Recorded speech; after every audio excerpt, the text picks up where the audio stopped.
Hello everyone and welcome back to Sew What If I Sew, or welcome if you're new. My name is Jess and this is my channel all about sewing, dressmaking and all things stitch related. And today we're going to go back to basics. I'm going to tell you what I think my 5 essential sewing tools are for beginners. We're going to talk about some stuff that is useful but not essential. But hopefully this video gives a bit of a guide on where to start, what you need, what you don't need just yet. And makes you feel confident to take that first foray into sewing. Sewing is a difficult one sometimes because there's so much equipment that is touted as essential, but it's actually not. And I know particularly I remember being a beginner and being like, what do I need? Versus what's useful. And sometimes as well you can look at something and go, oh, I really want that. And you actually, either you don't really need it just anyway because you don't do that type of sewing, or maybe it's something that your sewing isn't advanced enough yet to need, or need is a strong word and you might just want it, which is completely fine. But as we are entering a cost of living crisis, it shouldn't be a reason to stop sewing, or if you're thinking about it as a hobby. So let's have a think and talk about what the basics are. So let's talk my 5 essentials. Number 1 on the list will not surprise you, you need a sewing machine.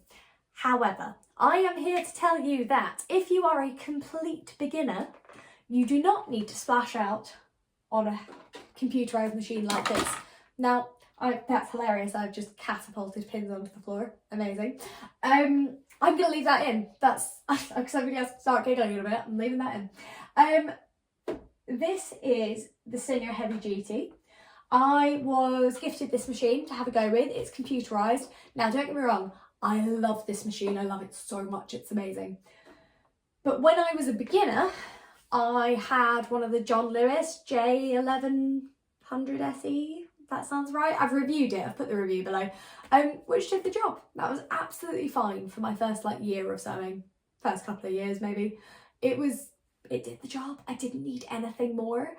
My first machine upgrade I got myself when I was starting to sew with much more difficult fabrics was this. This is the Singer Starlet. It is semi-computerized, so it has a digital stitch selector, but most of it is manual, manually operated. Whereas this machine has a start-stop button for the actual sewing. It's got a speed indicator here. It's got a knot button, needle up, needle down through there. It's got so many modes of stitching. So this is definitely a lot more sophisticated. This is kind of like a grown-up manual machine with, just like a computerized stitch selector.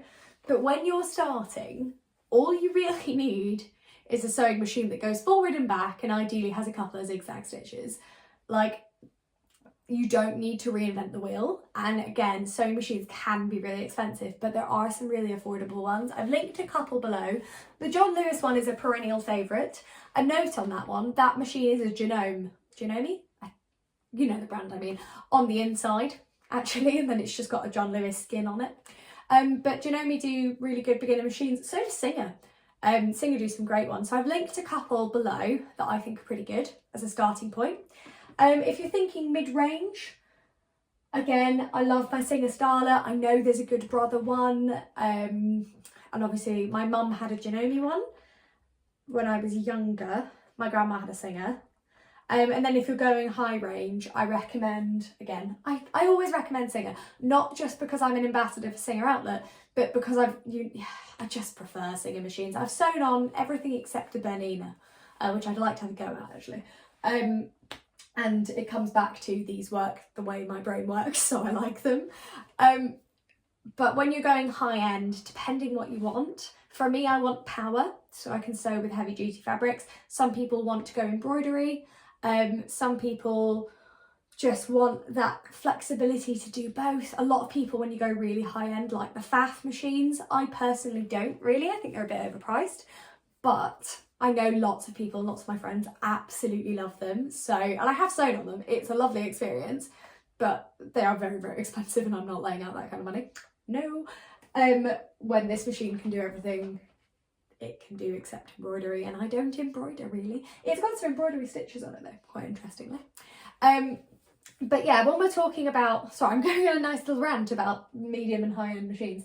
There's so much breadth in the sewing community of sewing machines, people who like this, people who like that, absolutely fine. But when you're a beginner, it can be disheartening to look at sewing machines and go, oh, they're all so expensive. And you actually don't need 90% of what is on a lot of sewing machines when you're a beginner. You just need to be able to sew, and you need it to be reliable. That's kind of all you need. So I've linked a few below that might be useful for you. Sewing tool 2 that is essential is a way to cut out your fabric. Whether that is scissors or a rotary cutter, quite a few of you like electric scissors as well, which I've never really heard of, but are a bit like head shears, but for fabric. You need a way to cut out fabric you're comfortable with. I'm a scissors girl. I have a rotary cutter and I tend to use it on really small fiddly things. But to be honest, at heart, I'm a scissors girl. I like them. Now, I'm going to make a recommendation kind of opposite way. When I first started sewing, I bought these from Hobbycraft. They're very long dressmaker shears and they're useless. They are utterly, utterly useless. They're just, the handle really hurts. It's not really big enough to get your hand in. They're just not that sharp. They kind of struggled with a lot of fabric. I wouldn't get these. So what did I start with that's good? So these are all right, but I found caught on quite a few fabrics. These are Fiskars ones. However, my favourite scissors I own, actually it's a drawer really between, is it those ones? I have a lot of metal scissors, whichever ones of these are longer. I know it's these ones. So these are my two favourite scissors. These ones are Singer. I was gifted a whole set of these to try out. Love them. My favourite thing about this is there's somewhere for me. I hold them kind of weirdly, and there's somewhere for me to put my finger there, and it's basically, I cut on the floor and it runs flat along the floor with a flat handle, which is why I love them. Metal scissors tend to, well, they're all metal, but like I like an all metal scissor because it just sort of, I don't know, I know I'm going to have these in 20 years. Do you know what I mean? Like it's just sort of, I can sharpen these, they do the job, like fantastic, absolutely love them. But I have to say, my pride and joy are these. Now, I got these for Christmas 2 years ago. These are my Fiskars Amplify scissors. They are incredibly sharp, they're very long. If I hold them up next to, so these are the Hobbycraft ones. The Hobbycraft ones are slightly longer, but nowhere near as sharp, and the blade is nowhere near as thick or as strong. These scissors cut anything, and the handle is so comfortable. I love these. All I need now is a scissor sharpener because I use them so often, and I could do sharpening all of my scissors, to be honest.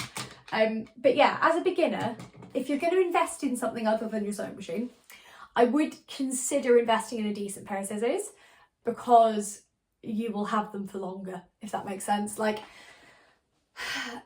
there isn't going to be a time when you sew where you go, oh God, I've got too many scissors. Like, that doesn't happen. Or, oh no, my scissors are too sharp. Like, it's fine. But I wish I hadn't bought these because they were really cheap. And I was like, oh, they do the job. But they made cutting out fabric, look at this, like I'm squished in there. They made cutting out fabric downright uncomfortable.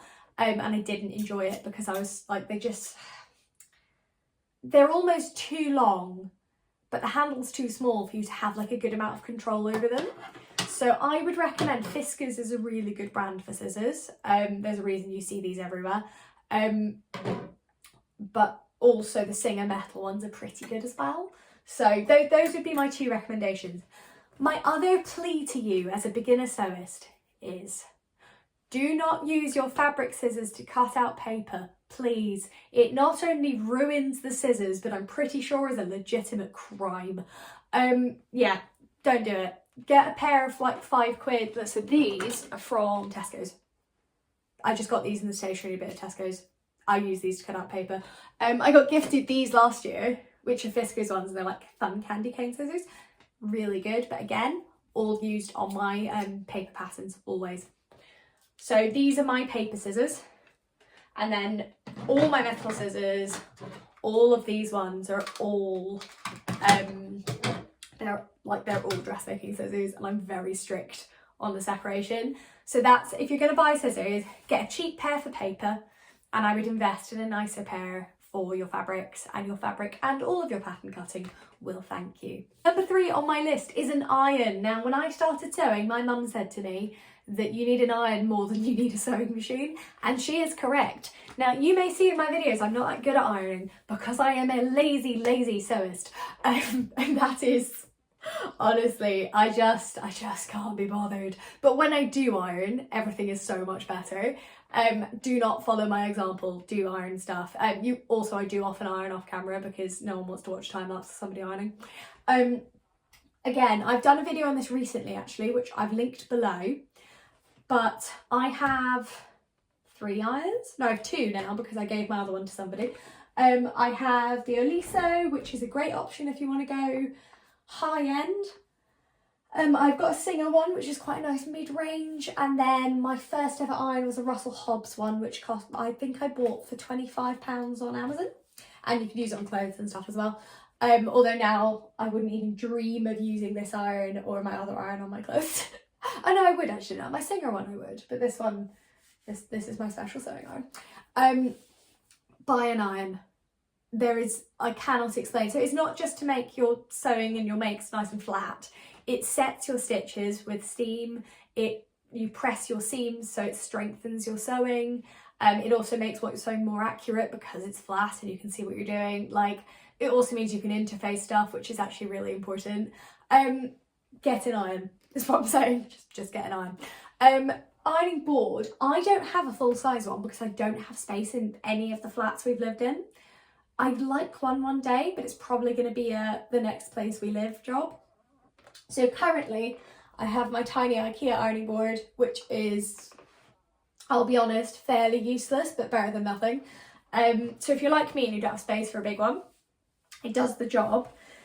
But my tip to you would be that if you are ironing a full length skirt, it is better to clear your dining table or your desk, put a towel on it and just iron on there, because if you try and iron a full length skirt on there, you're going to have a mental breakdown. I can tell you from experience.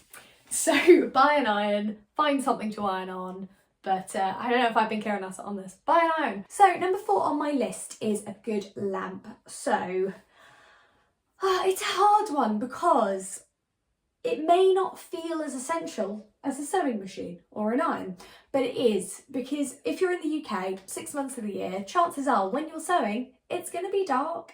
Either dark outside, dark in the morning, gloomy, chucking it down. And it's amazing how when you work and do sewing without a light, you can start squinting. Like for me, I know I was getting headaches. So my first lamp I bought was like a £5 desk light from Wilko.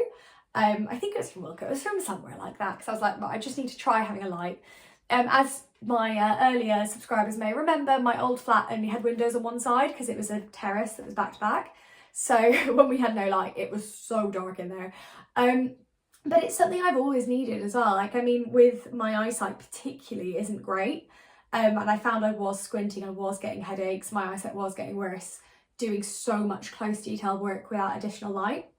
Earlier this year, I entered into a collaboration with folks at Serious Readers to get my lovely light here.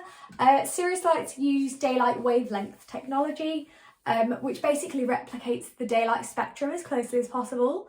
I've definitely found since getting a daylight lamp that I'm so much better at sort of, I don't know, when I stop sewing, I definitely I feel much better, like I don't have headaches.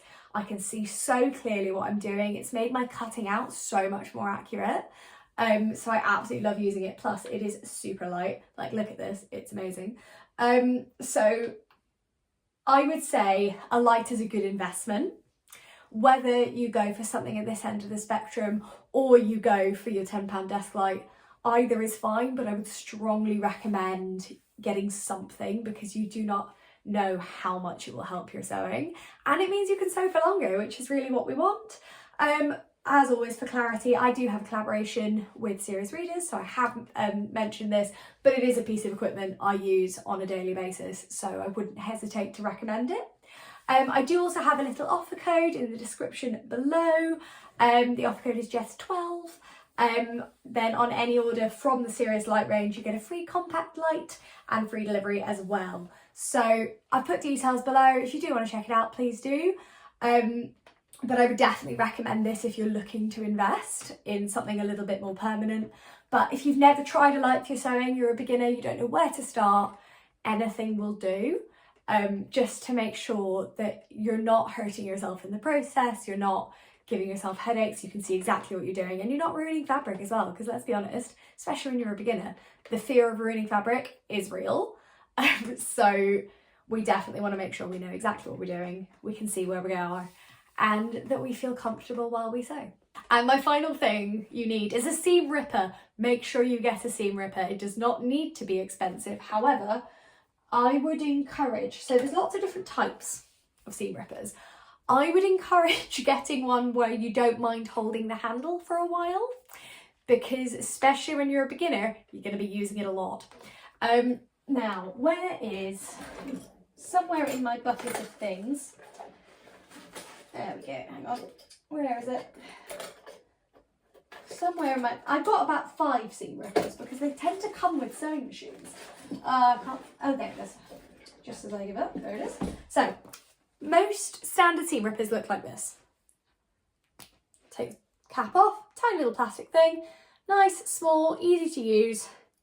But when you have used it for longer than a minute, this can become really hard to hold and very irritating. So I invested, and I say invested, it was only like, it was a couple of pounds, I think, maybe more. Oh God, I definitely bought it, but I can't remember. This is a prim one, and it has a handle you can actually hold. And I can't explain how much, even though I hate unpicking stuff, it's not as literally painful to my hands as it used to be. So I would definitely recommend an unpicker that you don't mind holding for a long time. I'm going to try and link this one below. I assume they still sell it. So that's my top 5 actually. So you need a sewing machine, you need an iron, you need a light so you can actually see what you're doing, you need a way of cutting your fabric, and you need a seam ripper. That's pretty much it. So other stuff you need somewhere to buy your fabric. I'm just getting my little list up. So depending where you live, you might be lucky like me and have a fabric shop where you live. Quite rare these days, but if you do, go into it. Have a look around, have a mooch, make sure you ask how much stuff is per metre before you fall in love with it, because that is why my bank account is crying at me. So little recommendation there. If you are a beginner and you're looking for fabric, I would encourage starting with stable fabrics, so cotton, poplin. Branch out to viscose if you're feeling brave. Viscose is very slippery but quite stable to sew with.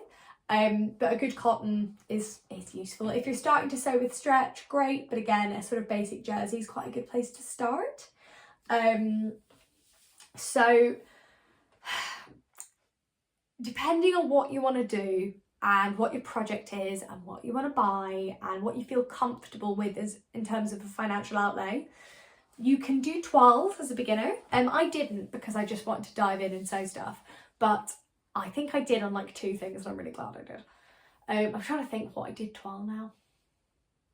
Well, yeah, I kind of did wearable toiles because I didn't want to waste fabric and I don't have space to store toiles.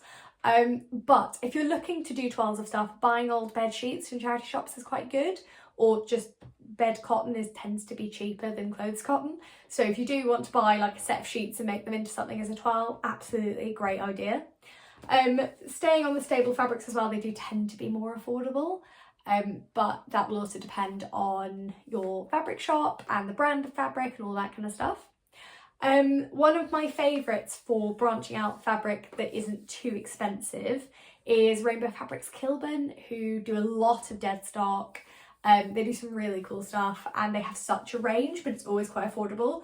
So I would definitely check out Rainbow Fabrics Kilburn. I would check out Fabrics Galore, which is the first fabric shop I ever used. Slightly more on the expensive side, but really good quality, fast delivery, and it's based in London. If you are, so you can go visit them. So is Rainbow Fabrics, actually, they're both based in London. In the north of the country, we have First for Fabrics, which I want to say is based in Newcastle. It's definitely up there. They're great. I ordered from them for the first time recently, but I was really impressed. Really well priced and a really good selection of basics and more advanced fabrics. Also, shout out as always for my fellow Scottish sewists, Stitch and Ink. I absolutely love Stitch and Ink. Their fabrics are gorgeous, slightly more fun prints, which I love. And also a favourite of mine for fabrics that are slightly fancier is Sew Sew Sew. I use them quite a lot, and fabrics are the stuff I buy from there. I always look and I just go, oh, it's so beautiful. I almost don't want to cut into it because it's so nice. But there's a little selection. There's so many more fabric shops out there. There's so much more. There's Fabric Godmother. There's Sew Me Sunshine. Hey Sew Sister. There's loads. Loads of fabulous ones, and I recommend find them on Instagram, have a look at what they've got, see which ones are your style as well, and don't be afraid to shop around as well for fabrics. Like, absolutely, it's about you and what you want to make. In terms of haberdashery, the recommendation I would make,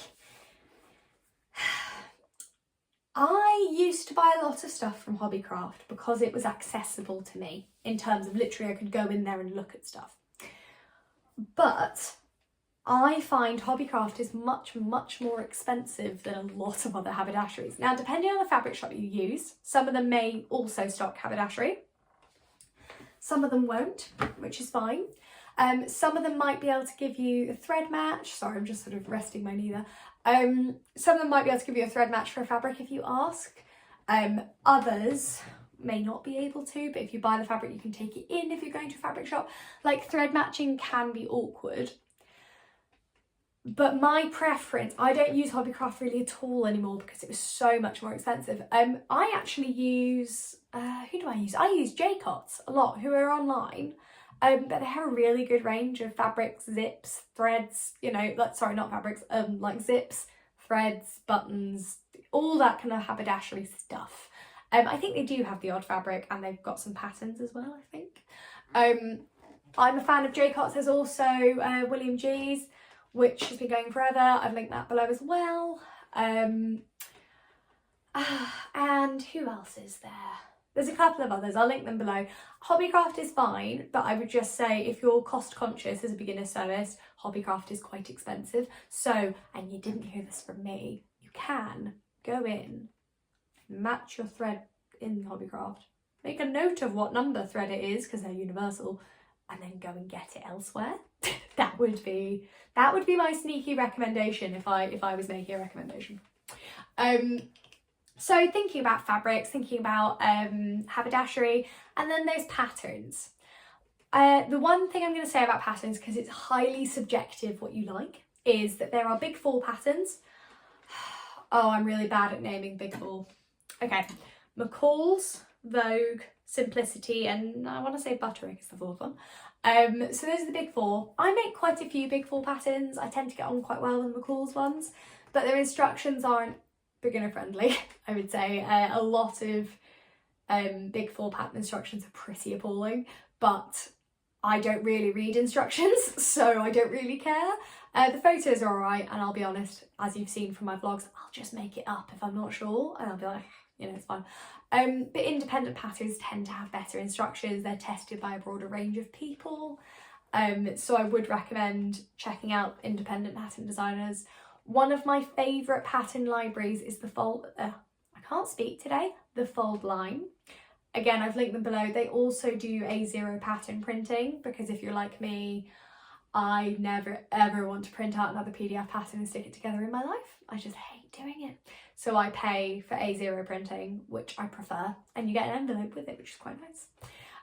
But yeah, the Fold Line has got a really good range of independent and mass-produced patterns, and is a really great place to start. Also, never be scared to go on Instagram. If you see something you like, go, what pattern is this? Did you make it? Like, the sewing community is a very friendly one, and we're always willing to chat. So, a couple of things that aren't necessarily essential. Both of the things are looking at me, and I should say I love both of the things I'm about to talk about, but I didn't need them when I was a beginner. Number one is a dress form. Great to have, not essential. Again, yeah, it's really useful to have, but most of us don't have space. Mine is, I love mine. I do use it quite a bit, particularly for letting hems drop. It's really useful. But that is what I would say, is that a dress form is not necessarily essential. and I wouldn't stress if you don't have one. On a similar note, I'm sorry, gorgeous overlocker, I do adore you, but if you're a beginner, you don't need an overlocker. You really don't. If you want to explore that kind of sewing, absolutely go for it. But again, if you're stressing about not having it, you don't need it as a beginner. You can want it, you can explore, you can be an adventurous beginner. If you want to buy one, they're quite expensive, but if you want to buy one, great, go and do it. But absolutely do not stress that you don't have one, because they're not essential. You can finish your seams in myriad other ways. Most sewing machines will have an overcast stitch. You can zigzag, you can buy a pair of pinking shears and finish them that way. You can do French seams. You know, there's so many ways of finishing seams that don't require an overlocker. Yes, I use mine all the time, but when I was a beginner, I wouldn't have even known where to start. So remove some stress from yourself and think about that. When you get to the point where you go, oh God, I need an overlocker for this, or oh, I really want this, then start thinking about it. But as a beginner, don't stress about it. Focus on getting a sewing machine that you like, can afford, and works for you. And then you can branch out into other machines like overlockers and cover stitch and all that kind of stuff. Similarly, and a lot of you were like, oh, I love my cutting table. Now, I cut fabric out on the floor because I don't have room for a cutting table. That's not something we have space for, or frankly, financial outlay for.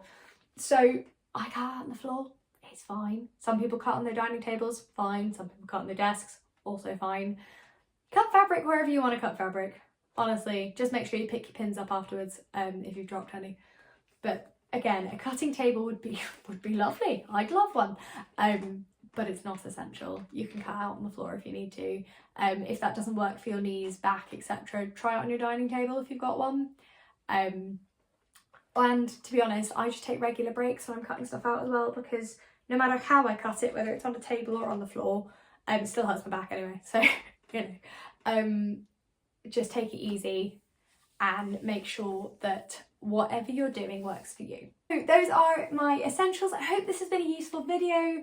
I'm conscious I do actually get about 4 or 5 messages a week saying I'm a beginner and I don't know where to start, so I really hope this is useful.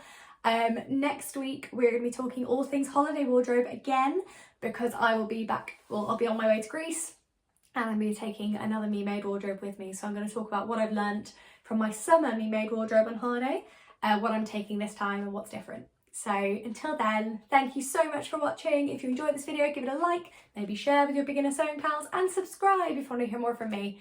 And thank you so much for watching. See you next time.